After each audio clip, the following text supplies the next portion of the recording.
Hello friends, welcome back to my YouTube channel. तो friends, UCO Bank LBO का exam complete हो चुका है। तो फ्रेंड्स, मैंने भी पेपर दिया था, तो मैं उसका कंप्लीट एनालिसिस दूंगा आपको। इस वीडियो में आपके सारे डाउट क्लियर हो जाएंगे कि कैसा पेपर का लेवल आता है, मैंने कितने अटैम्प्ट किए थे और सब्जेक्ट वाइज मेरे कितने अटैम्प्ट थे, और मतलब सारे डाउट एक ही वीडियो में आपके क्लियर हो जाएंगे।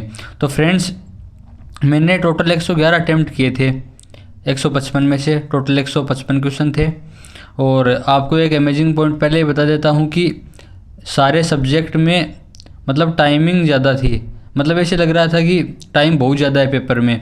जैसे पेपर का लेवल देखे ना तो टाइम ज़्यादा ही था। मैंने रीजनिंग में 45 किए थे आउट ऑफ 45, और फिर भी 9 मिनट बच गए थे मेरे पास। तो आप देख लीजिए कि कैसा लेवल था।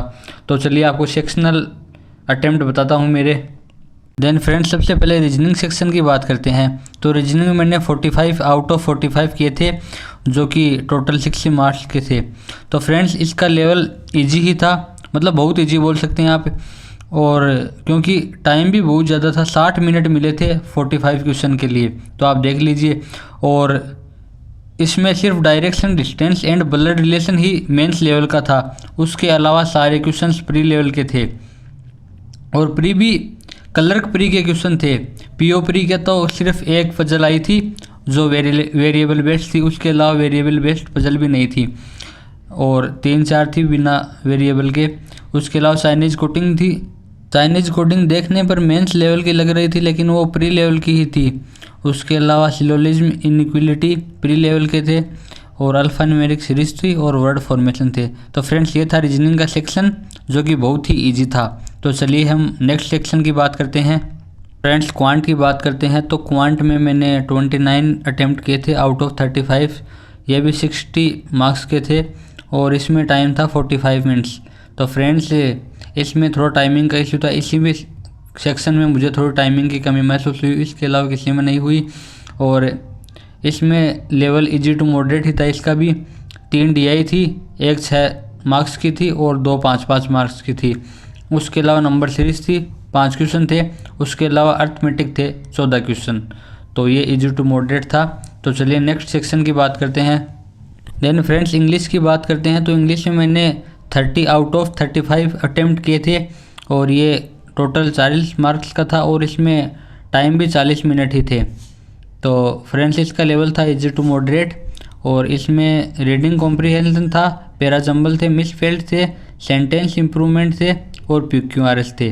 तो फ्रेंड्स, ये था रीजनिंग का सेक्शन। तो चलिए सबसे इंटरेस्टेड जीके के सेक्शन की बात करते हैं।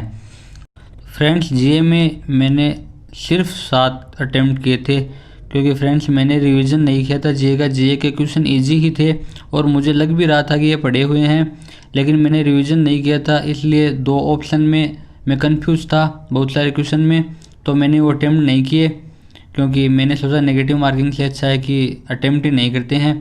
और तो मैंने 7 ही अटैम्प्ट किए थे। तो इसमें कुछ क्वेश्चन मेरे याद हैं जो मैंने अटैम्प्ट किए थे। ये विस्तारा में एस का पूरा नाम है सिस्टम।